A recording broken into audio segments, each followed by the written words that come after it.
Salam sejahtera, terima kasih karena bersama dengan saya di Nazilin Unity Channel. Ini keputusan terkini Jabatan Peguam Negara terhadap titah edendum Najib yang pastinya membuatkan ramai orang makin uh, gembira ataupun sedih. Keputusan ini pastinya adalah keputusan yang ditunggu-tunggu oleh Najib Tun Razak. AGC kata, Jabatan Peguam Negara kata akan meneruskan permohonan larangan bersuara ke atas titah edendum. Timbalan Ketua Bahagian Sivil Jabatan Peguam Negara, Samsul Bol Hassan berkata, permohonan akan diteruskan sehingga ada arahan sebaliknya.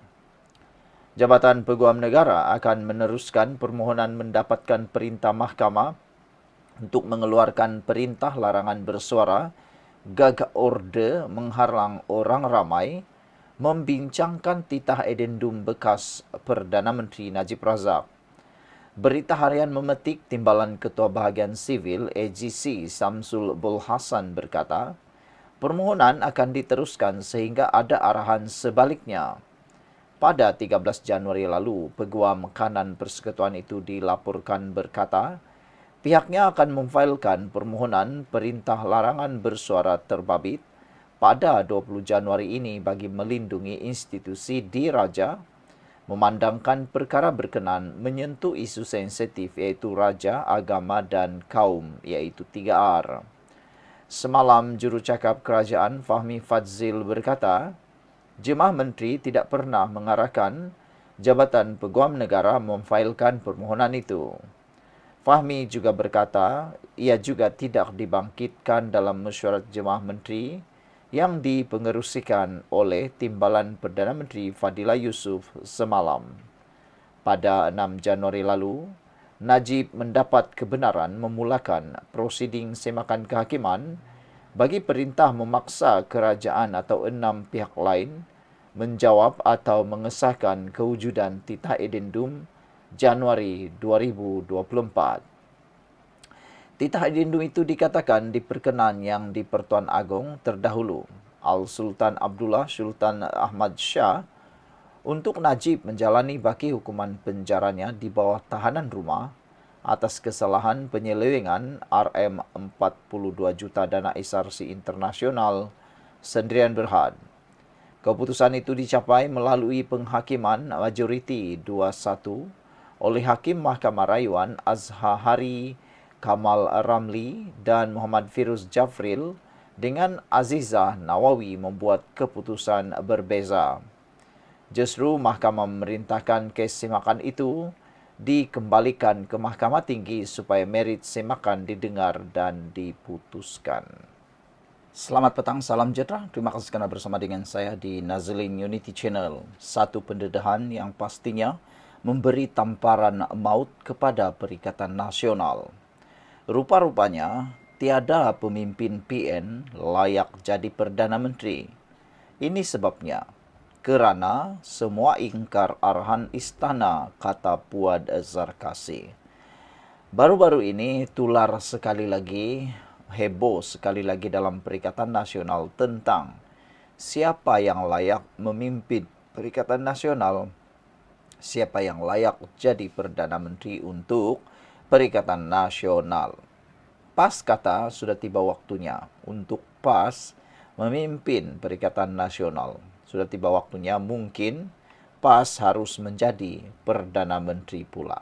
Apa pula pendapat kamu semua? Semalam satu pertanyaan besar yang perlu dijawab ialah kenapa Hadi Awang tidak disenaraikan sebagai Perdana Menteri untuk Malaysia? Hari ini pula dinyatakan tiada pemimpin PN layak jadi Perdana Menteri kerana semua ingkar arahan istana. Tiada pemimpin Perikatan Nasional PN yang layak menjadi Perdana Menteri kerana semua mereka ingkar terhadap arahan istana, kata Ahli Majlis Kerja Tertinggi MKT UMNO Muhammad Puad Zarkasi. Malah katanya, begitu juga dengan pengerusi PN, Muhyiddin Yassin, kerana menolak cadangan yang di Pertuan Agong untuk menubuhkan kerajaan perpaduan. Wan Ahmad Faisal Wan Ahmad Kamal kata, PN tak ada masalah mencari calon Perdana Menteri untuk PRU16. Syarat utama ialah calon itu mesti ada hubungan baik dengan istana. Kalau begitu, semua pemimpin PN tidak layak. Mereka ingkar nasihat agung jangan mengadakan perhimpunan di Istana Kehakiman 6 Januari lalu. Apatah lagi Muhyiddin, dia menolak istana atau menolak nasihat istana agar sertai kerajaan perpaduan. Bukan itu sahaja, Raja-Raja Melayu menolak cadangan dia teruskan darurat dan menggantung parlimen ketika menjadi Perdana Menteri, kata Muhammad Puad dalam satu hantaran di Facebook beliau. Muhammad Puad mengingatkan pemimpin PN supaya tidak sesekali bermain sentimen istana bagi tujuan politik murahan. Semalam, Malaysia Kini melaporkan Wan Ahmad Faisal berkata, PN tidak mempunyai masalah untuk mencari pemimpin dari parti gabungan itu bagi dijadikan calon Perdana Menteri menjelang PRU akan datang. Kata bekas Ketua Pemuda Bersatu itu lagi, PN boleh mengetengahkan lebih daripada satu nama untuk dipertimbangkan dan ditawarkan kepada pengundi nanti. Bercakap kepada Malaysia Kini, Wan Ahmad Faisal menjelaskan, seorang pemimpin yang ingin dicalonkan sebagai Perdana Menteri mestilah mempunyai hubungan yang baik dengan pihak istana. Justru katanya antara pemimpin PN yang boleh ditonjolkan ialah Muhyiddin Yassin sendiri.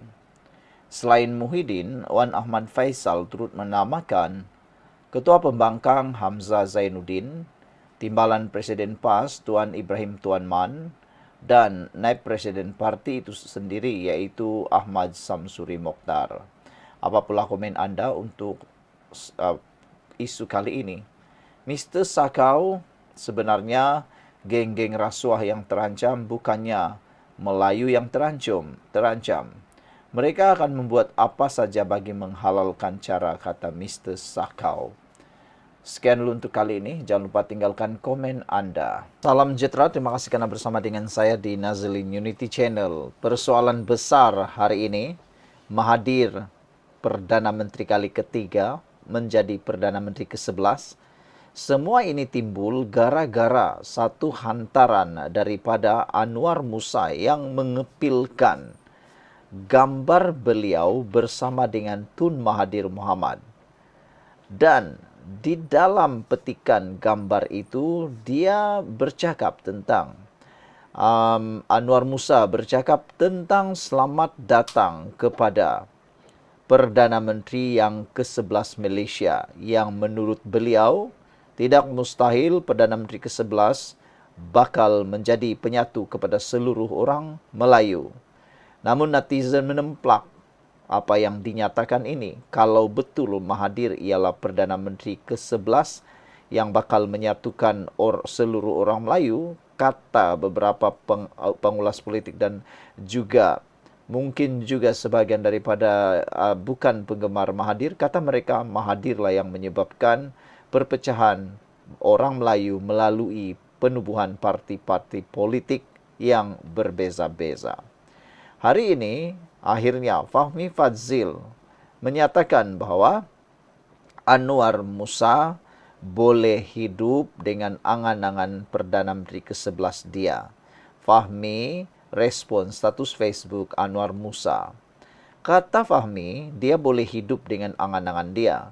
Kata Menteri Komunikasi Fahmi Fadzil mengulas hantaran Facebook Tan Sri Anwar Musa berkenaan spekulasi Perdana Menteri yang ke-11. Fahmi yang juga jurucakap kerajaan berkata beliau belum tiba lagi masanya untuk pilihan raya. Belum pilihan raya lagi, dia boleh hidup dengan angan-angan dia, ujarnya ringkas dalam sidang media pasca mesyuarat kabinet di pejabatnya hari ini. Salah satu perkara yang boleh menyebabkan Anwar Musa dan juga mungkin Mahathir untuk terus berangan-angan ialah apabila dalam satu kenyataan terkini oleh Abang Joe, Premier daripada Sarawak, menyatakan ucapan ribuan terima kasih kepada Anwar Ibrahim atas penyelesaian berkait isu antara Petronas dan Petros. Hal ini membawa satu keyakinan bahawa GPS, iaitu Parti Gabungan Rakyat Sarawak ataupun Parti Sarawak, Gabungan Parti Sarawak akan semakin menyokong Anwar Ibrahim atas kejayaan itu. Dengan bantuan dan juga penyelesaian Anwar Ibrahim, maka dengan itulah bolehlah terus bermimpi dan terus bermimpi. Selagi Sarawak dan Sabah tidak menyokong gagasan apa yang dinyatakan oleh Anwar Musa ini, selagi itulah mereka akan terus bermimpi. Dan kelihatannya Sarawak dan Sabah masih kekal kukuh menyokong Anwar Ibrahim. Jadi, kalau belum pilihan raya, bolehlah terus berangan-angan untuk menjadikan Perdana Menteri. Dalam hantaran di media sosial baru-baru ini, Anwar Musa memberi bayangan akan berlaku pertukaran Perdana Menteri dengan menyebut, "Selamat datang Perdana Menteri Malaysia yang ke-11. Pengerusi Muafakat Nasional itu berkata, tidak mustahil Perdana Menteri 11 bakal menjadi penyatu kepada seluruh orang Melayu. Menurut Anwar, pelantikan Perdana Menteri yang ke-11 yang betul akan membolehkan dasar-dasar negara kembali ke arah memperkasa prinsip-prinsip rukun negara serta menyemerak semula roh dan semangat perlembagaan seperti awal pembentukan Malaysia. Dari keharmonian yang Perdana Menteri ke-11 bawa, negara kembali fokus kepada politik matang dan sejahtera. Perdana Menteri ke-11 bersama 6 mantan Perdana Menteri bakal merupakan The Magnificent Seven yang dinanti-nantikan oleh rakyat, kata beliau. Bagaimanapun, beliau tidak menyebut siapa Perdana Menteri ke-11 itu, namun beliau mengepilkan gambarnya bersama Tun Dr. Mahathir Mohamad. Sekian untuk kali ini. Jangan lupa tinggalkan komen Anda.